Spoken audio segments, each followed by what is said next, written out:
The storm over Mars Colony 6 raged like a living beast.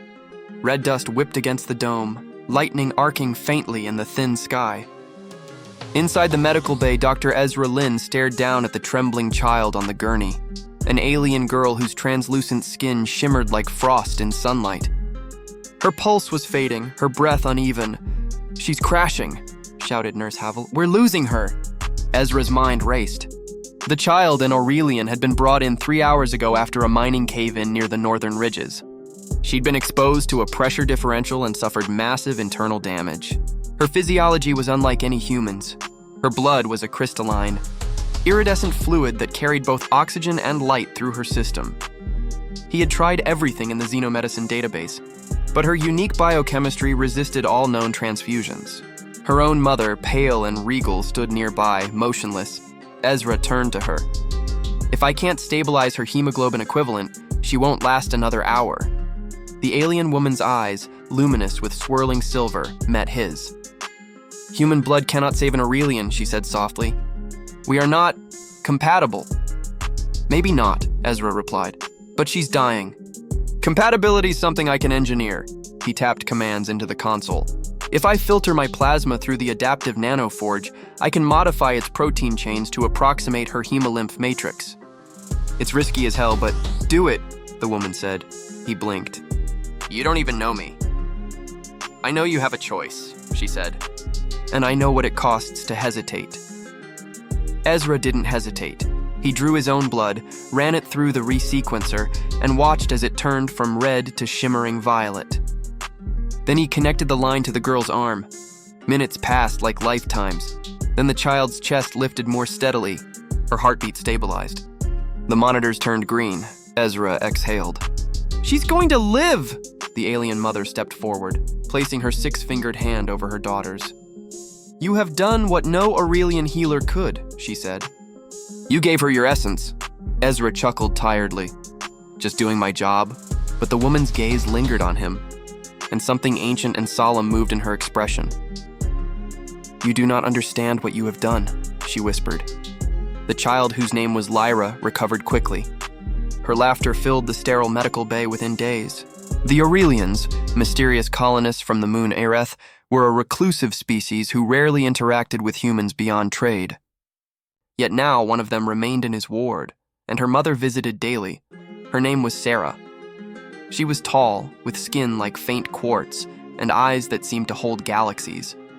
The other doctors avoided her. Ezra, though, found himself drawn to her calm presence.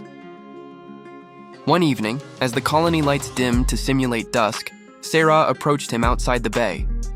"She is strong again," Sarah said. "Because of you," Ezra smiled. "I'm glad. I wasn't sure it would work." "You shared your blood," she said, stepping closer. "Among my kind, that is not a small act. You bound your essence to hers." To me, Ezra frowned. "That's a poetic way of saying thank you." "It is not poetry," she said. "It is covenant." Over the next few weeks, strange things began happening to Ezra. He woke each morning feeling sharper, more alert. His vision seemed clearer, colors more intense. His senses expanded in subtle ways. He could hear the faint hum of the colony's reactor miles away, taste minerals in the recycled air. Then there were the dreams. He saw Sarah standing beneath a vast blue star, her body surrounded by tendrils of light. He saw himself beside her, their hands joined, their blood intertwining and forming luminous constellations in the sky. When he mentioned the dreams to her, she regarded him silently for a long time. "They are not dreams," she said finally. "The bond has begun." "What bond?" "When you gave your blood, you offered more than life. You gave permission for connection. The nanoforge altered your cells, but my daughter's body altered them further. Her immune system learned from you, and yours learned from her. Now your essence carries Aurelian traits." Ezra stepped back. "Wait, are you saying I've been genetically changed?" "Yes," Sarah said simply. "You are not fully human anymore," he laughed nervously. "That's impossible." "I'd notice. You already have," she said softly. The medical scans confirmed it. His blood now contained light-reactive protein chains, miniature photonic crystals that resonated with radiation in specific frequencies. His immune system was rewriting itself, harmonizing with Aurelian biology. Ezra sat in stunned silence in the lab, the glow of his own blood illuminating the vial. Then the door slid open. Sarah entered, her expression unreadable. "Now you see," she said. "I see that I've turned into a walking science experiment," Ezra said. "And I didn't consent to this." She tilted her head. "You did consent. You chose to give of yourself. Among my people, that act binds life to life." Ezra rubbed his temples. "You're saying I'm some kind of bonded mate now?" "Not yet," she said. "But you could be.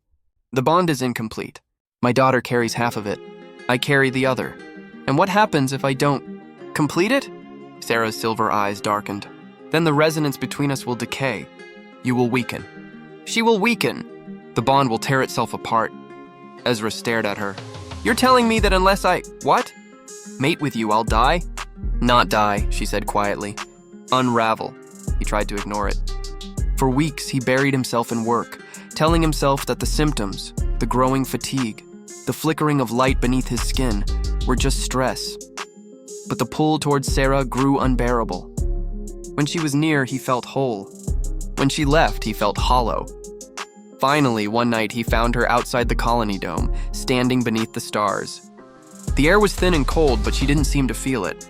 "I can't do this," he said. "I'm human." "You're not.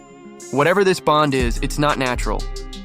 "Nature is only habit," she said softly. "What we are is possibility." He shook his head. "You don't understand. Humans have laws, ethics. You can't just claim someone because of biology." "I do not claim you," she said. "The bond does." Her hand touched his chest. A surge of warmth rushed through him, light threading through his veins. He gasped as the stars seemed to pulse in rhythm with his heart. "You feel it," she whispered. "The convergence." He stumbled back, breaking contact. "No, I can't." But part of him already knew he was losing. The colony's AI detected anomalies in his biosignature and issued an alert. "Dr. Lin, your cell resonance exceeds human thresholds. Recommend quarantine." They confined him to a containment suite.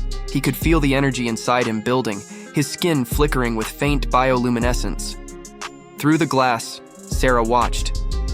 "If you resist, you will destroy yourself," she said. Ezra clenched his fists. "You can't just make me a part of your species." "You already are," she said. "Your blood saved my child. Now it calls for continuation." "Continuation?" She stepped closer to the glass. "In Aurelian culture, when one gives blood to save another's offspring, it signifies lineage. The child becomes part of you, and you part of us. The bond must be sealed or both bloodlines will collapse." He laughed bitterly. "So what? You expect me to breed with you to stabilize this? That's insane." Sarah's gaze didn't waver. "It is life." The following days were agony. His body oscillated between fever and light. His veins glowed faintly through his skin. Every breath felt like burning air. He dreamed again, of Sarah standing before a crystalline sea, calling to him. When he woke, the containment doors were open. Sarah stood there, holding Lyra's hand. "She is weakening again," Sarah said. "The bond falters." Ezra looked at the child. Her glow had dimmed. "You said if the bond isn't completed, we both suffer. That includes her?" "Yes, she carries part of your blood now. If you let it unravel, it will take her life." Ezra swallowed hard. "Then tell me what to do." 7. Sarah led him to the alien vessel anchored outside the colony. Inside, everything shimmered with living light. Crystalline structures pulsed like organs. She guided him to a circular chamber at the center. "Here, our essences merge," she said. "Not through domination, but through equilibrium." Ezra hesitated. "And if I refuse?" "Then my daughter dies," she said. "And you fade soon after." He closed his eyes. "All right, do it." Sarah raised her hands, and the room filled with radiant threads of energy. They wrapped around him, entering his bloodstream, his mind. He felt memories, hers, rushing into him. The oceans of Ireth, the songs of light, the grief of losing kin to human expansion. Then his consciousness merged with hers. For a moment, he saw himself as she saw him, fragile. Brilliant alien. When the light faded, they stood face to face, breathing the same rhythm. "It is done," Sarah said. Ezra felt different, calmer, expanded. The glow beneath his skin steadied. "So what am I now?" She smiled faintly. "Something new."